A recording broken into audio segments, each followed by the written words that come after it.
Bien, en el siguiente diagrama, el ciclo 4, también nos quedamos con un refrigerante como el 507. Bueno, tenemos elegido el 507. Este diagrama es ya un poquito más complejo, puesto que aquí hay, como podemos observar, dos caudales máximos diferentes. Este circuito es un circuito de dos etapas con inyección parcial a través de un economizador. ¿De acuerdo? Bien, vamos a describir un poquito aquí el proceso según Solcán, y ahora iremos a meterle datos y regímenes de trabajo al programa. Tenemos un compresor que aspira desde el evaporador un caudal másico, ¿vale? Lo comprime hasta el punto 2, se mezcla con parte del vapor expansionado, o parte del líquido expansionado que produce vapor a presión intermedia. Esto es un detalle importante, a la presión intermedia, que se calcula automáticamente en función de las características de temperatura de evaporación y condensación, ¿vale? Y ¿qué es lo que vemos aquí? Parte del refrigerante líquido, cuando se expansiona por esta válvula, se mezcla con un caudal máximo MI determinado a la descarga del compresor 2, atemperando su temperatura. Este es el economizador. Se mezcla directamente en el compresor. No es que vaya a la descarga, es que entra en el compresor, a la boca del compresor. Se mezclan los caudales, se mejora la temperatura, se enfría el compresor,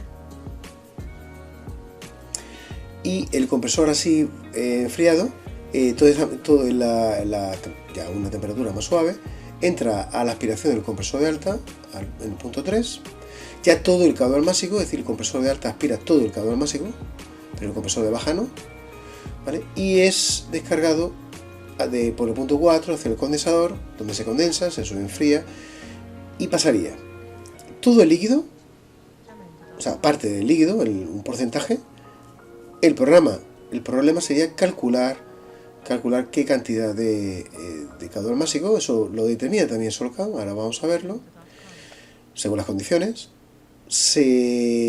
Parte del líquido se bifurca, este líquido entra al subenfriador, economizador, que es un intercambio de placas, se subenfría gracias a la actuación del enfriamiento por el punto desde la válvula de expansión. Llega a la válvula de expansión de baja, se expansiona y se evapora en el evaporador, enfriando a una baja temperatura nuestro producto. Sale por el punto 11, se recalienta en la tubería propiamente dicho y llega al punto 1, que es la aspiración del compresor de baja. Y este caudal másico es la derivación, aquí es realmente donde se abren los dos puntos, ¿vale? Bien, vamos a darle un poquito de valores a esto. Temperatura de evaporación de menos 30, que es la razonable en este caso. Vamos a ponerle aquí también 15 kilovatios, 7 grados de recalentamiento, no lo tocamos, 45 de condensación, un subenfriamiento de 10 grados. Los regímenes de trabajo automáticos no lo tocamos. Esta presión se nos pondrá automáticamente a la presión intermedia, que recordamos que es la raíz cuadrada del producto de las presiones, baja y alta. Aquí el economizador, diferencia de temperatura mínima. Vamos a no tocarlo y a ver con un recalentamiento de 7 grados, que es de esta válvula, cuando pasa por el economizador. Y ahora vamos a analizar qué es esta temperatura mínima de 5 grados. Eso lo vamos a interpretar ahora.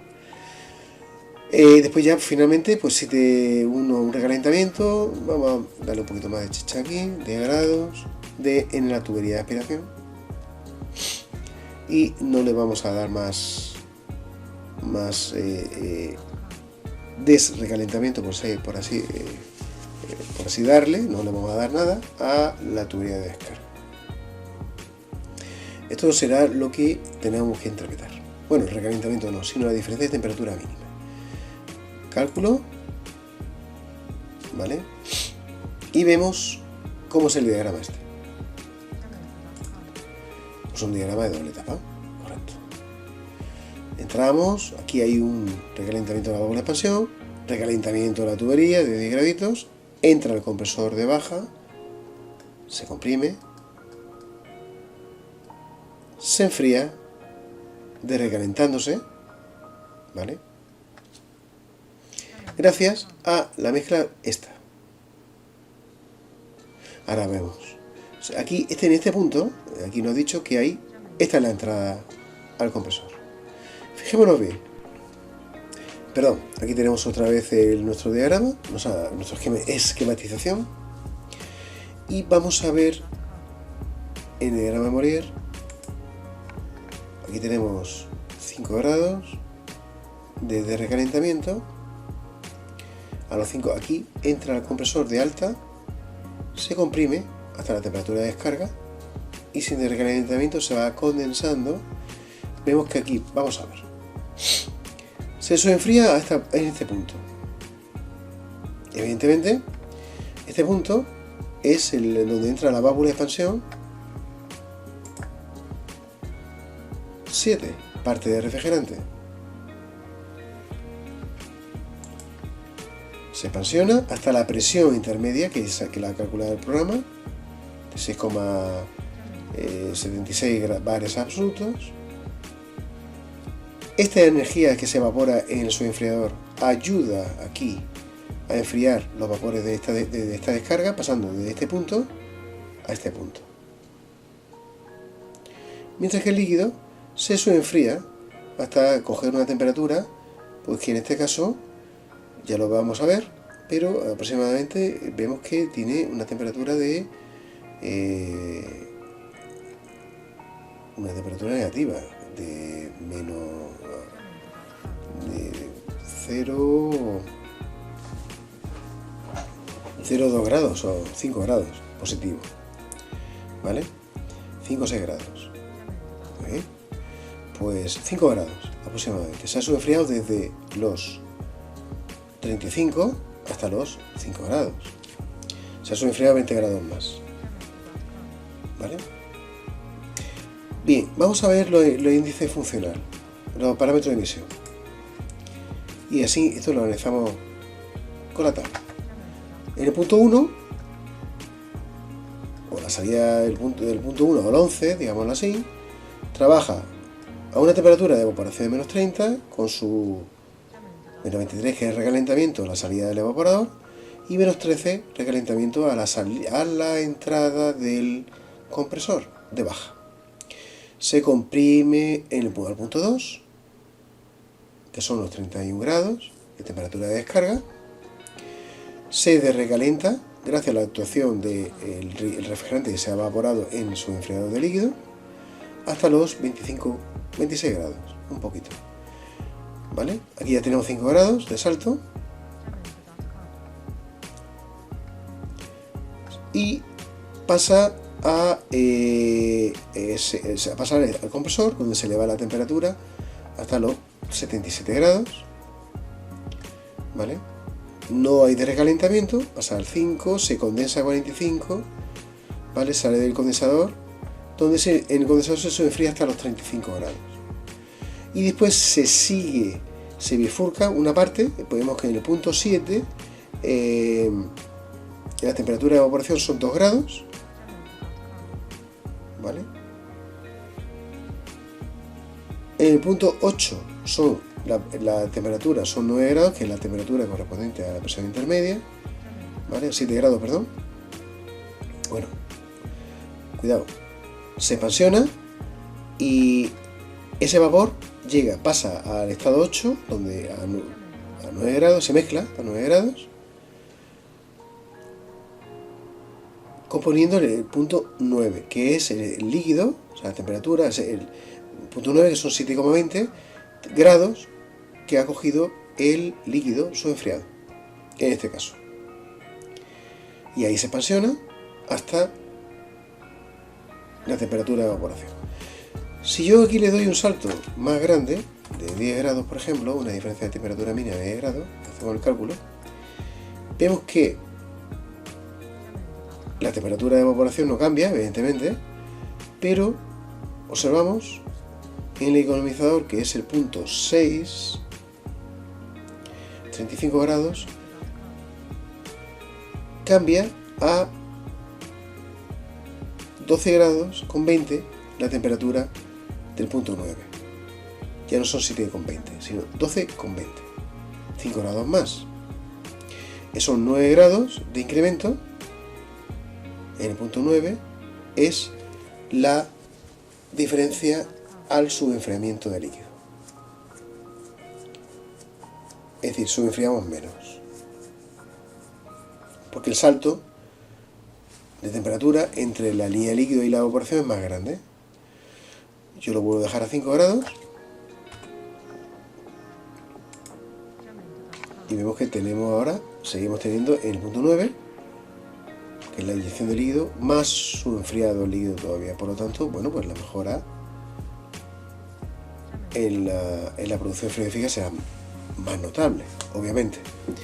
Si vemos los índices funcionales, aquí podemos ver los índices de compresión de los compresores, con el total, la tasa total de compresión, los caudales máximos de uno y otro, con sus volúmenes específicos, claro, o sea, su volumen de herramientas aspirados. Bien, COP, el índice de potencia de enfriamiento total, bastante moderado, porque trabaja a una temperatura de evaporación bastante baja, ¿vale? Y las características de los compresores, junto con el economizador, la potencia del economizador. Lo normal es encontrar un economizador con un salto de 5 grados, que ya estamos viendo que equivale dentro de los parámetros de emisión, y lo podemos ver, entre la diferencia del líquido subenfriado y el líquido que es aspirado al compresor de alta, o la descarga del compresor de baja. Esta diferencia. Bueno, pues aquí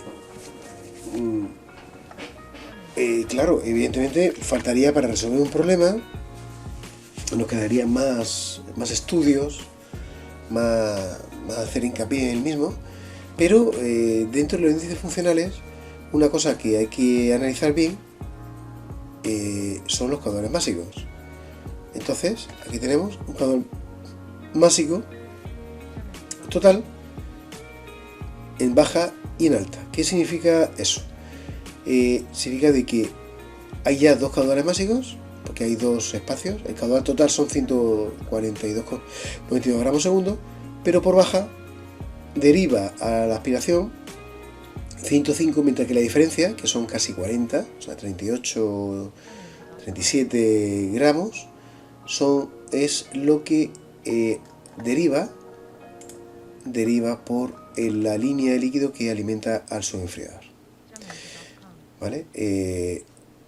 Estos caudales máximos salen de aquí y son un aporte importante que tiene el programa Sulcan a la resolución de este tipo de problemas.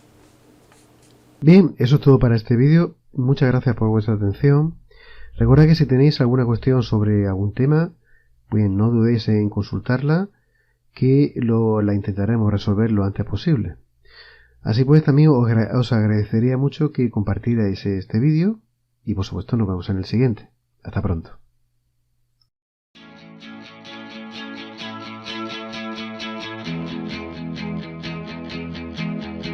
Saharan dust from a desert storm leaves the Amazon, then gives off